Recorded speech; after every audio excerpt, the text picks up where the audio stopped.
Like, if you don't have a lot of experience of having presentations, of having meetings, of having negotiations, then your communication skills in this regard will be lacking. That they won't be to the required standard. A nice idiom we could use here is that your communication skills won't be up to scratch. If something isn't up to scratch, it isn't the required level. It doesn't meet expectations.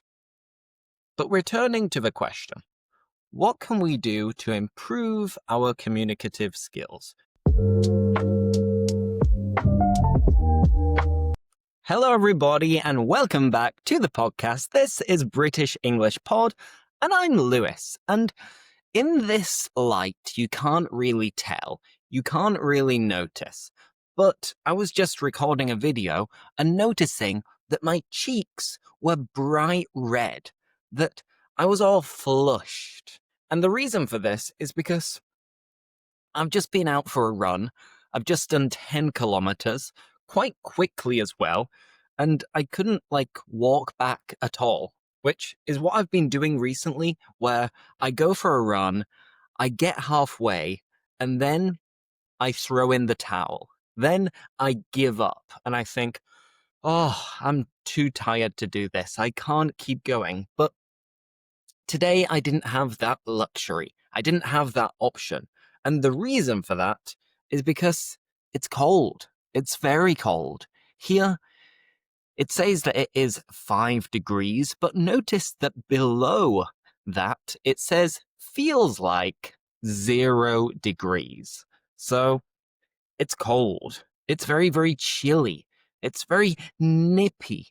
I'd go as far as to say that it is freezing at the moment. Yes, winter has unfortunately arrived.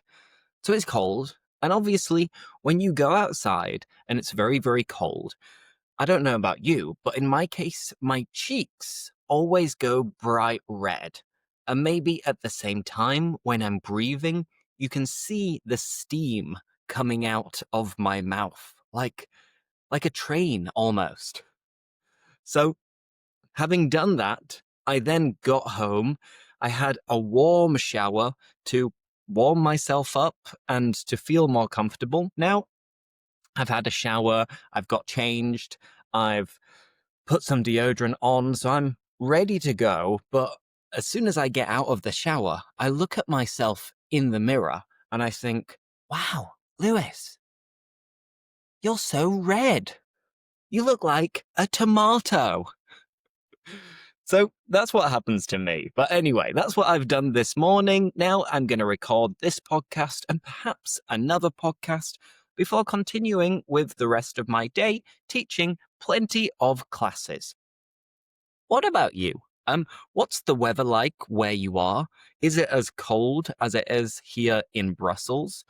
Or maybe if you're in the Southern Hemisphere, it might be absolutely boiling. Who knows? If you are somewhere in the global south, then I'm jealous of you. I envy you. Because now I wish that it was nice and warm and toasty. Because it's chilly. I have to rub my hands together because I have kind of bad circulation in my hands and my feet, which means that when it gets really, really cold, sometimes the ends of my fingers will go a little bit pink or blue or even purple because the blood through my veins and my arteries doesn't seem to spread as quickly as it does for most people. So this is one of the minor illnesses that I have. It's not really an illness, but I do have poor circulation. So in winter, I get very cold feet and I get cold hands. But I just mentioned the phrase get cold feet, which in fact is an idiom in English. So to get cold feet, what does it mean? Well, if you get cold feet, it means that just before doing something, something scary, daunting, or intimidating, perhaps like getting married or giving a presentation or doing something against your will, you might, at the end, get very, very nervous and panic. And this is getting cold feet, getting nervous and panicking before doing something you don't want to do or feel nervous about. So that's a nice expression, given that it's chilly today. It is very chilly. But on to this week's topic of the podcast. It is communication. So I'm going to answer some conversation questions related to communicating, chatting, socializing. Then I'm going to give you some tips and tricks on how to improve your own communication skills. And then from there, we're going to look at some business English expressions. Mainly expressions, but a couple of phrasal verbs or just advanced words used in business English and communication. So that is the plan for today's podcast. As always, don't forget to like the video on YouTube or leave a 5-star review on Spotify so more people can discover this podcast. And usually in the video description, I leave a link to sign up to my classes. But this time I'm going to leave a link just to sign up to my free newsletter because, well, I have some exciting news. And it is that after Christmas, all being well, in January, I'm going to launch my own application. Yep, I know. It's pretty exciting. It's good news. It's big news. And we are currently in the process of testing the application. So let me show you more or less. If you're looking, you can see my phone. And we have English with Lewis app. That is the name of the app. So it is my own personal application. It's not finished at the moment, but you will have an expression of the day. You will have flashcards. You will be able to search different words, phrases, phrasal verbs, and then add them to your own flashcards to review them and test your memory. And the big thing that's exciting is that I have cloned my voice. Yes, I have made a copy of my voice. And using artificial intelligence, you can then talk to Lewis. You can talk to me, or at least a clone of my voice. So that way you can practice your speaking skills, your understanding. You can do this at any moment of the day. You can do it in the middle of the night. You can do it on a Saturday or Sunday when, unfortunately, I like to relax and rest and I can't teach classes at the weekend. But using my app, you can have a chat with me at any time of the day and it'll feel like you're actually speaking to me. So I'll show you more of the application as we test it a little bit more and develop it. And as I said, the idea, the dream, is to have it ready to launch around Christmas and New Year's. So that could be a great way of maybe giving someone a Christmas present, or you could just decide to use the application to practice your speaking skills, vocabulary skills, and speaking to me, more or less. So, the reason I'm telling you this and giving you this preview of my app is because the first people who will find out about the application will be the people on my email list. So, in the video description, I will leave a little link to join my newsletter, which I haven't been posting many editions of the newsletter recently, but I'm going to start doing it again very soon. And the people who are on my newsletter, well, they will be the first ones to get access to the application. So it's completely free. Go, leave your email address, and that way you'll be one of the first ones to discover English with Lewis app. Exciting, isn't it? I think so.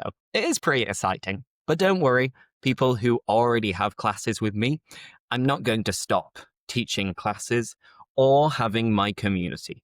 All of that is going to continue, but you know that I am my own boss, and of course, I have ambitions, and I would like to buy a house. And in order to do that, I need to make more money.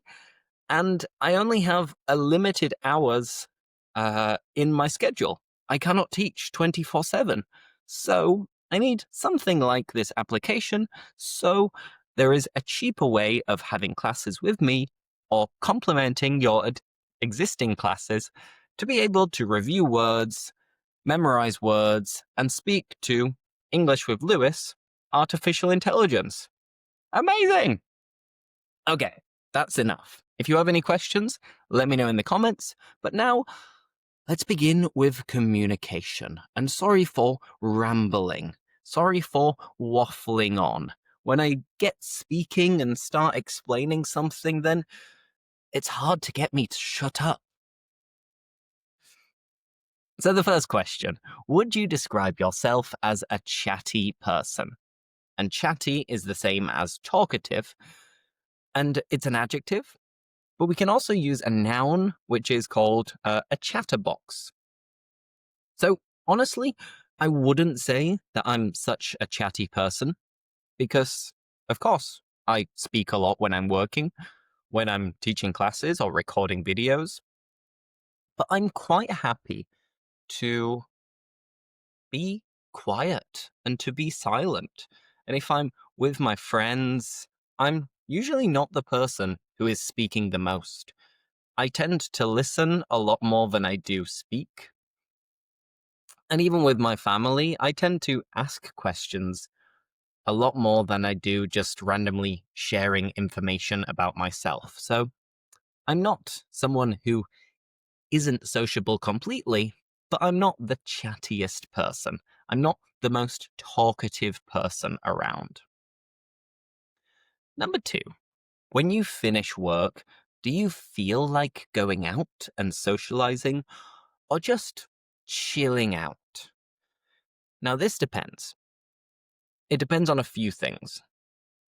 The first thing that it depends on is, well, the weather. So in summer, in spring, when it's sunny, you don't want to be cooped up all the time in your apartment or in your flat.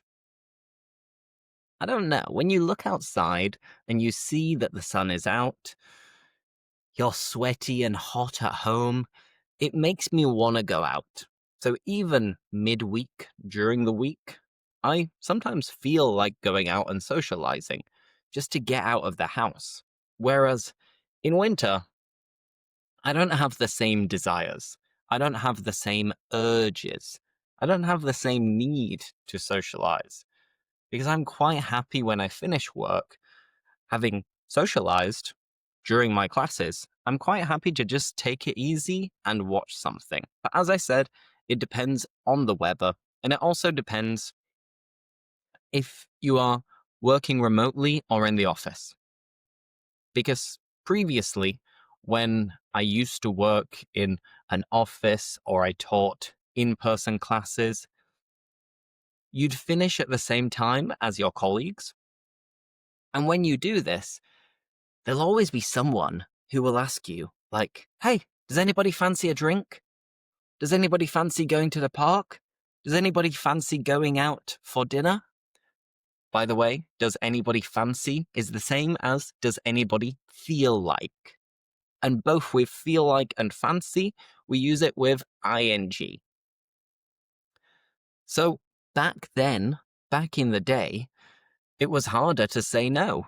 And because you were working with people in the same place, you'd sometimes want to go out for a drink just to relax and disconnect a little bit after work. And if you work remotely, you're already comfortable at home. So it's more of an effort to go and meet people outside than if you're already dressed up for work, you're already in the city, then having a quick drink or two is easier. There are less barriers to doing it. Number 3, When we communicate, what's more important, listening or speaking? This is interesting, and I want you to think about it as well. What do you think is more important? Is it, on the one hand, listening, or is it, on the other hand, speaking? Well, you know, we do have two ears and one mouth for a reason. So, as a result, I would say that listening is more important. And I think you learn more about other people, other topics, or whatever it might be by listening and taking in the information. So I would argue that listening is quite a lot more important than speaking because you can obtain more information. If, for example, during a negotiation, you listen more than you speak, then you're going to get keys and hints and clues that you can use later in a negotiation for it to go in your favor. And with speaking, of course, we need to develop our speaking skills and our communication skills. And you could argue that it is almost as important as listening to be able to spread a message and get your point across to other people. But I don't know. I think it's easy to get a basic level of communication skills. But what a lot of people might struggle with and make a mistake with is actually being able to shut up for a bit and allow other people to speak. So I don't know if I'm making myself clear, but hopefully. Bottom line, to cut a long story short, I'd say that listening is more important than speaking. But if you disagree with me, let me know in the comments and tell me why. Why do you think that speaking is more important than listening?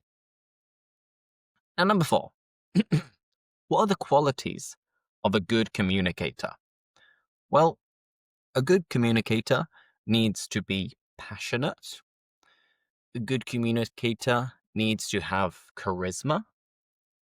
A good communicator obviously needs good listening skills to be able to know when to speak and when to shut up and when to say what they want to say.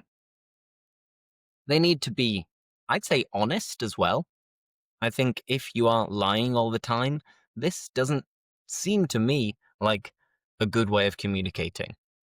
I think you should be honest and you should be concise as well. And what I mean by concise is getting to the point. So those are some of the characteristics, some of the traits that I'd say would represent a good communicator. Now, number 5, do you usually get to the point when explaining something? And getting to the point is cutting to the chase, not going off topic or beating around the bush. No. If you get to the point, you say what you want to say. And I'd say I try to usually get to the point. You may know that I'm not the biggest fan of having unnecessary meetings. I think it's only necessary to have a meeting at work with your colleagues if there is something urgent and of the utmost importance that you need to express. Because in the vast majority of scenarios, it's actually more efficient, it's better just to tell someone via email or tell someone via text message or chat, because they're going to see the same information. I'd say that with meetings, the main advantage of a meeting is to tell someone something very, very delicate that they might not receive very well, or to do like team building. My fiance today, in fact, is at the office doing a team building day. And I think this is good to bring a team together and build stronger connections. And for that reason, meetings could be useful, but when you want to explain something, it's usually clearer just to write things down and say them via email or chat. And in my case, I think I'm quite good at being efficient and concise and telling someone exactly what I want them to understand. Okay, now, number 6. How can we enhance our communicative skills and become better communicators? Now, this one's tricky. What do you think? What do you think we can do to become better communicators? Well, the obvious thing that you might be thinking is to speak more. The more you speak, the better, right? And that makes sense. Like, if you don't have a lot of experience of having presentations, of having meetings, of having negotiations, then your communication skills in this regard will be lacking. That they won't be to the required standard. A nice idiom we could use here is that your communication skills won't be up to scratch.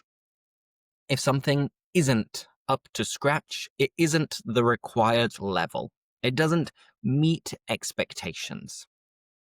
But returning to the question, what can we do to improve our communicative skills? How can we enhance our communication skills? I've got some points that I've written down, and I'm going to read to you so you can take them on board and maybe practice some of these points to improve your own communication skills. So, number 1 is to know your message before you speak. Essentially, you need to rehearse. You need to practice what you want to say. You need to at least have a clear opinion or a clear structure in your mind to be able to convey what you want to say. Because if you're not clear, your audience won't be either. So before you speak or write, ask yourself, what's the one idea I want my audience to remember? And why should they care? If you manage to answer these 2 points, then I promise that your message will be received in a much, much more positive way. And this keeps your communication focused rather than just rambling, rather than just going off topic and not getting to the point. The second point is slow down.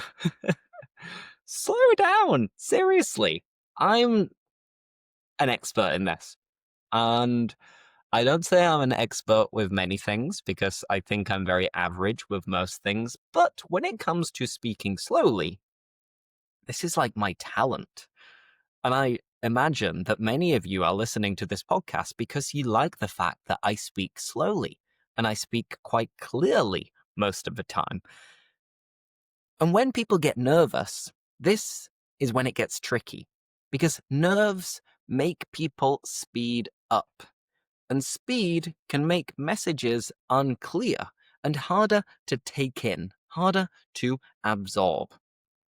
So what can you do about this? Well, you can pause between ideas. You can emphasize keywords and let silence work for you. Because many people are always afraid of silences. They think that if there is an uncomfortable or awkward silence, then the communication isn't clear. And I beg to differ. I disagree with this notion because I think at the right time, a little moment of silence can be very powerful because it allows you to emphasize things and keep people kind of waiting and guessing. And they're predicting what you're going to say. So, pauses make you sound confident and controlled, that you are in charge. You are calling the shots. This idiom means to be in charge. Another tip is to use simple and direct language.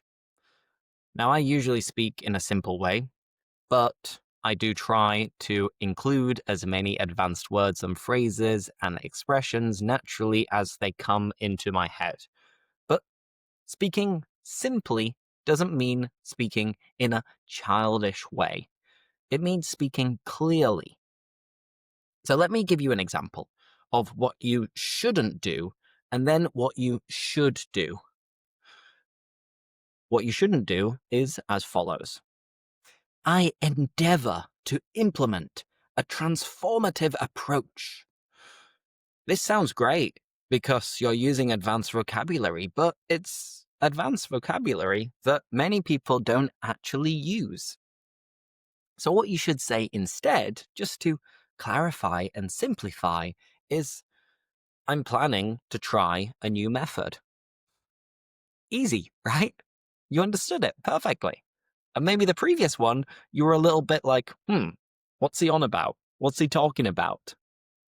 So the message here is that clear language builds trust and keeps people's attention. Question number 4. Are you following? I hope so. The fourth question is to ask clarifying questions. What do I mean by clarifying questions? So being a great communicator isn't just about expressing yourself. It's also about checking understanding. And this is something that I actually learned when I was training to be an English teacher. We learned how to ask CCQs, which is a bit of an acronym for concept checking questions. For example, what was number 4? Number 4 was ask clarifying questions. And we can do the same thing with different grammar to check if people understand what I have said, and also to check if they were paying attention. Other examples would be, just to be clear, you mean, or, so if I understand correctly, or could you give me an example? And that way, you are enabling yourself to prevent misunderstandings early on, and at the same time, you can guarantee and ensure that your audience is taking in the information that you are giving to them. And number 5, listen to understand, not to respond. You see, most people listen only to jump in, to interrupt with their own point. But instead, when you're listening, I think it's important to show that you are paying attention, that you are enjoying what the other person is saying, or at least you are thinking about the next steps. So what we can do here is maintain eye contact. We can also nod to show like, yeah, I get it. I know what you're saying. And of course, react naturally. And we can also summarize what somebody else said before replying. Just like before, you are checking that you have understood something before actually continuing to ask a question or move on to the next point. And when you listen in this way to understand, people feel valued, they feel appreciated, and they feel heard, that you're actually paying attention. Because there's nothing worse than somebody speaking for a while, and then the audience, the listeners, just moving on to the next thing, just pretending like nothing even happened. That is not cool. Not cool at all. Moving on to another point, it is to match your tone to your message. You see, tone, the way in which you speak, carries meaning. If your tone is supportive, urgent, relaxed, professional, friendly, the way you are expressing yourself can make other people understand how you feel and how urgent this matter could be. So a tip is to say something out loud and evaluate. And think, ask yourself the question, does my tone support the message? Would this sound confusing, too strong, or too weak? So when you are speaking, think about how your emotions are affecting the tone, because this will carry the meaning to the listeners. And they'll know if you're having a laugh, if you're speaking professionally, if you're being very supportive, if you're just a friendly person. There are many possibilities. Another point is to use stories and use examples, because stories make ideas memorable and easier to follow. Even short stories, they work. Like this morning, I had a student who couldn't communicate effectively. So I started asking him some concept checking questions. And then, little by little, as he was simplifying his speech, I started to really understand and maintain eye contact. So this is just an example off the top of my head. But stories and examples can really give your message texture, and it makes it more relatable. So people can relate to your message and what you're trying to say. They'll think, okay, yeah, I've been there. I've been in that scenario. I remember what it's like. Do you get me? I think so. Let's do a few more. The next point is avoid overloading. And this means avoid giving people lots and lots and lots of ideas at once. And maybe that's what I'm doing at the moment. Maybe with this podcast, I am overloading you and I'm just realizing that I'm giving you too many tips. So then you get lost and think, panic mode. I can't take in all that information. So maybe I'm a bit of a hypocrite. But in theory, you should avoid overloading. Share one idea, one example, and one takeaway message that the listener should retain. And this structure helps your listener retain what you've said. Of course, you can't always do this, but if you can simplify your message, as we said earlier, it will be more memorable. I'm going to do 2 more points, and then we'll look at some business expressions. The next point is watch your body language. You might notice that on the podcast, I'm kind of moving my hands around a lot. And I do this deliberately, but I think because I've been doing it for so long, I now do it naturally. So when I'm in a podcast mode, teaching mode, recording mode, my hands are all over the place. Maybe it's distracting. If you think it is distracting, please let me know, and I apologize in advance. But a lot of experts do claim that people trust nonverbal cues more than your words. So have in mind this checklist.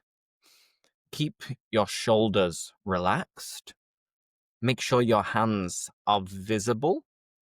Lean slightly forward to show that you are paying attention and listening. And don't fold your arms, because that shows that you don't care or you're bored. And smile when appropriate. The smilier you are, the more friendly you will come across, and the more likely it is that people will see you as a trustworthy person. Of course, if somebody tells you horrible, depressing news, then smiling is not appropriate. But I'd say that the more you smile, the better. Okay, let's do one final point, and it is practice speaking out loud. Yes, this is the basic answer that you might have imagined when I asked you the question of how to enhance your communication skills. And it is speaking. The more you speak, the better. The same thing goes for your English speaking skills. The more you speak, the better you are going to be at speaking. So speak out loud. Because most people think that they are clear, but they've never heard themselves. They don't listen to themselves giving a message. So you don't really know how clear you are. You're just basing that information off what other people say and the success of your communication. So what you should try is recording voice notes, on WhatsApp to see if you are expressing yourself clearly in a concise way. Try explaining something to a friend. Maybe you can explain different vocabulary or different lessons that you might be learning, different pieces of knowledge as well, because it's harder than it seems. Like, the big moment when you know that you know something is when you're able to teach it. Because I know lots of things, but I don't know how to teach them. The only few things I'm able to teach are, well, what I do for work, teaching English. And other than that, presentations. The more you practice presentations, the better you are going to become at delivering these mini presentations.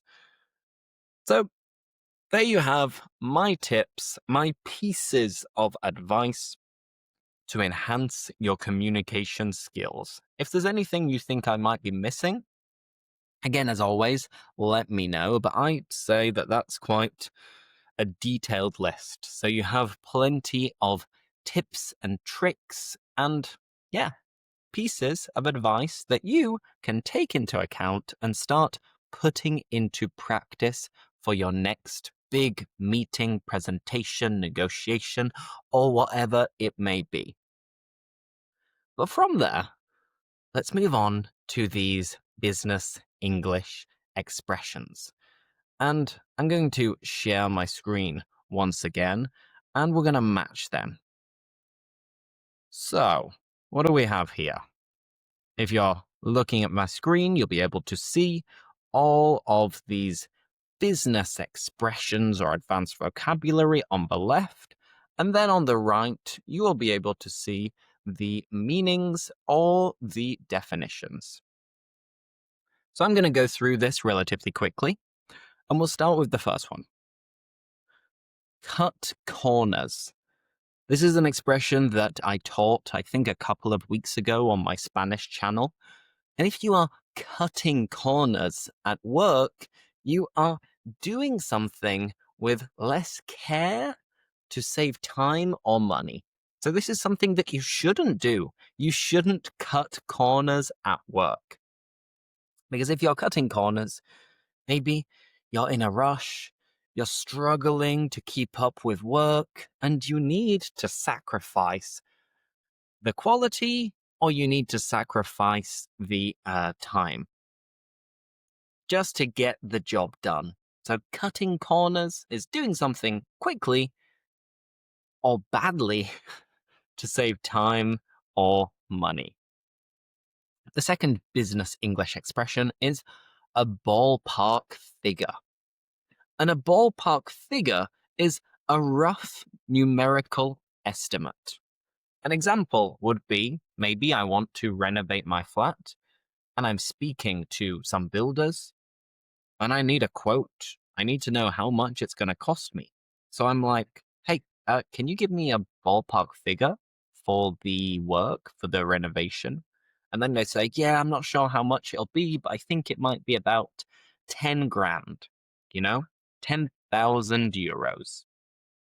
That is a ballpark figure. Number 3 is one I'm sure you are familiar with, and it is a way of saying that you agree, that you have the same opinions, or you are on the same wavelength.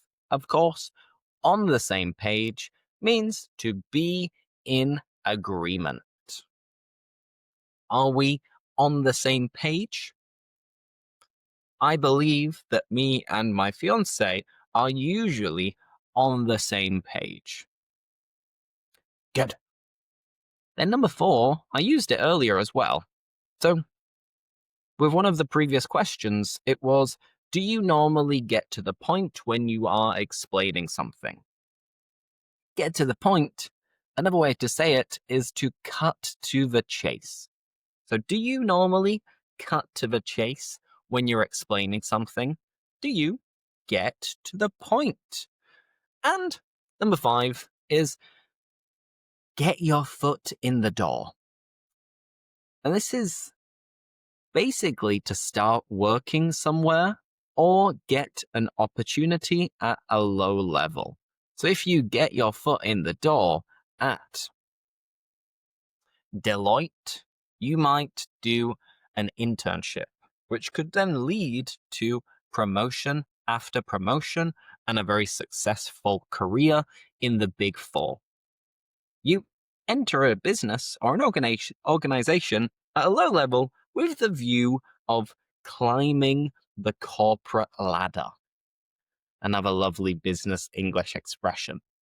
If you climb the corporate ladder, you get promotion after promotion, and you start to reach the top. But let's keep going. I have 5 more business English expressions. And the first one is see eye to eye, which when I'm speaking, when I'm recording this podcast, I often use be on the same page. But a perfect synonym is exactly this. See eye to eye. You agree? So again, me and my fiance often see eye to eye. We often agree with things, and we are often on the same page. And number 2, the phrasal verb is slack off. You see, on Fridays, many people, especially if they're working from home, will slack off. And slacking off is being lazy. To work less productively than usual. You could say, hey, stop slacking off and get to work. As a result, it means to do something with less energy or dedication than before. Number 3, have a lot on your plate. At the moment, I have a lot on my plate. Private classes, the community, recording videos, podcasts, editing. Whew, I've got a lot on my plate. I'm sure you know. This one means that I have many things to do, that I am very busy. And number 4 is a learning curve. You see, the learning curve for English, I don't think is that steep. I don't think it's too complicated to get a basic level of English. Then from there, of course, you need to continue to get promotion after promotion and continue to learn as much as possible, because many people with English, when they get to an intermediate level, they get a bit stuck. They stagnate. But the learning curve at the beginning is fairly simple.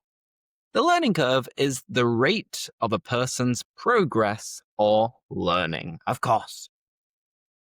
And number 5, in my defense.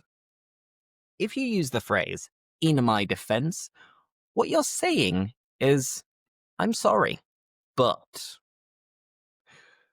So this is a justification for doing something wrong. Maybe I made a mistake on the podcast. Maybe I said something I shouldn't have. Then, to justify my mistake, I could say, I know, I'm sorry, but in my defense, I was distracted because I saw that I had received an email. So in my defense, I was distracted. Good. Now, let's move on to the last 5 business English expressions or cool vocabulary. And the first one, if you're a gamer, if you're into video games, you might think, wait, what? Fortnite? Isn't that a game? Well, yes and no. But the most common meaning, the original meaning of fortnight is 2 weeks. So I could say that I would love to visit my family every fortnight, every 2 weeks. Number 2, by the book. And we use it as like an adverb. I do things by the book. It should be done by the book. This is really following the rules. So if you are going to start your own business, make sure you do everything by the book. You do it following the rules, following the legislation, the guidelines, and so on. Now, number 3, off the top of your head. Oh, this is great. And I use it a lot. I use this phrase a lot. I ask my students, like, give me an example off the top of your head. And when I am recording this podcast, you know that not everything is prepared. So I will give examples off the top of my head. Basically, without taking the time to think. Improvising. I do things off the top of my head. Now we've got 2 more. Number 4 is turn down. And if you turn something down, you reject it. You refuse it. I turned down the job opportunity. I turned down the proposal for an interview. It means reject. Now, last business English expression is fine print, but we can also say small print. And what we're speaking about here are contracts, paperwork, because whenever you're going to sign something, there is always a fine print. There is always a small print.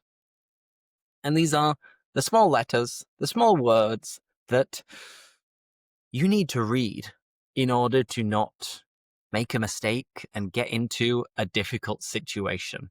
So the fine print is the small letters in a document or a contract.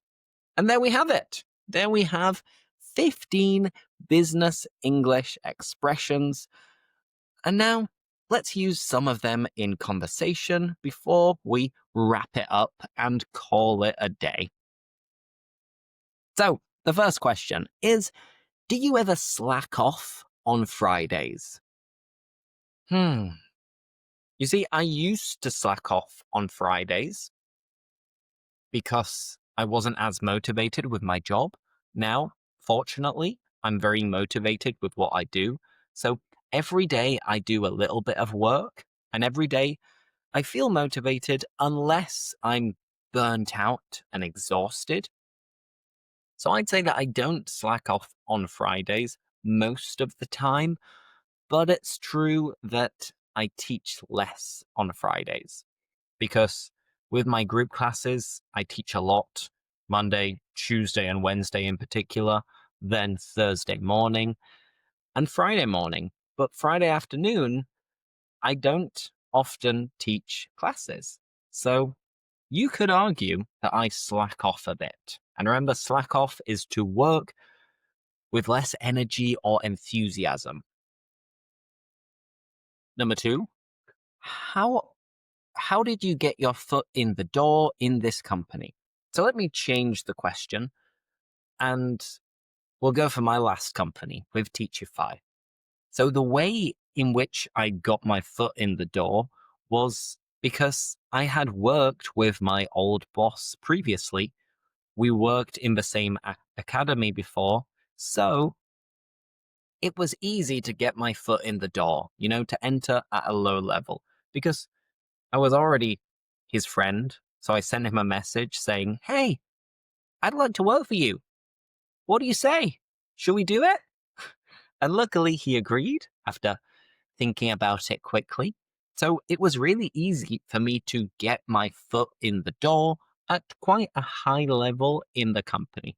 Thankfully, I was grateful for this opportunity. Now, number 3, have you ever turned down, rejected a job offer? Yes and no.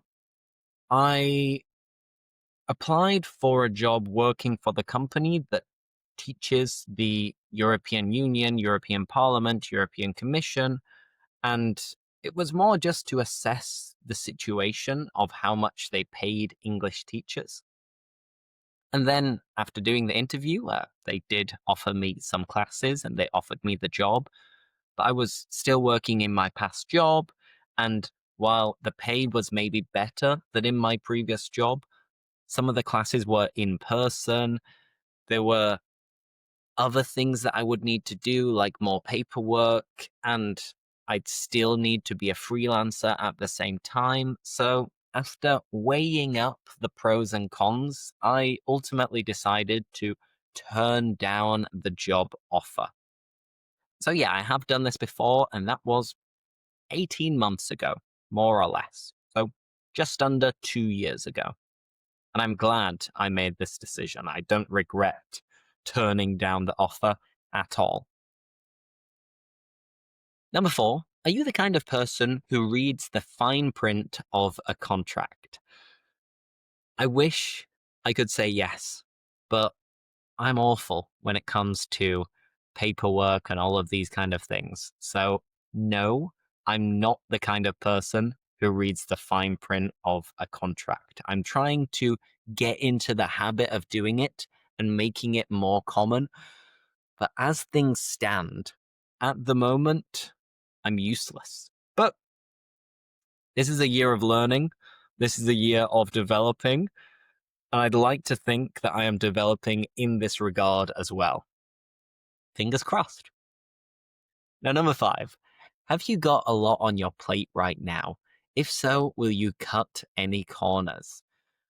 Yes, I do have a lot on my plate right now because, as I mentioned, I teach a lot of classes. I'm developing this application. I need to be as consistent as possible with my content. So I've got a lot on my plate, yeah, for sure. But I'm going to try not to cut corners. The only way in which I cut corners is that these PowerPoints and the material I use in class, I luckily created a year ago or 2 years ago. So I'm reusing it at the moment because it's still relevant. It's still evergreen content, meaning that it's always useful. So that's one way in which I am cutting corners to try to save time with lesson planning. Because if not, it would be difficult to juggle everything, to manage everything.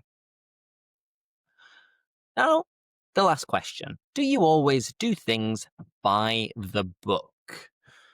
And remember, by the book is legally, following all of the rules. And I'd say that, yeah, I try to do everything by the book. I'm afraid of getting into legal trouble or financial trouble. So, as a result, just out of precaution, I'm doing everything by the book. I'm doing it exactly how it should be. And I'd recommend that you do the same thing. But that's it, folks. That's everything for this week's podcast. Next week's pod, well, it will be related to Christmas, telling you all about Christmas vocabulary, Christmas traditions, and getting in the festive mood because at the end of the day, Christmas is just around the corner. So thank you so much for watching or listening. Feel free to go to my website in the video description so you can sign up for my newsletter to hear first about my new application. If so, thank you. And yeah, I'll see you next time. A pleasure as always, and enjoy the rest of your day. Bye!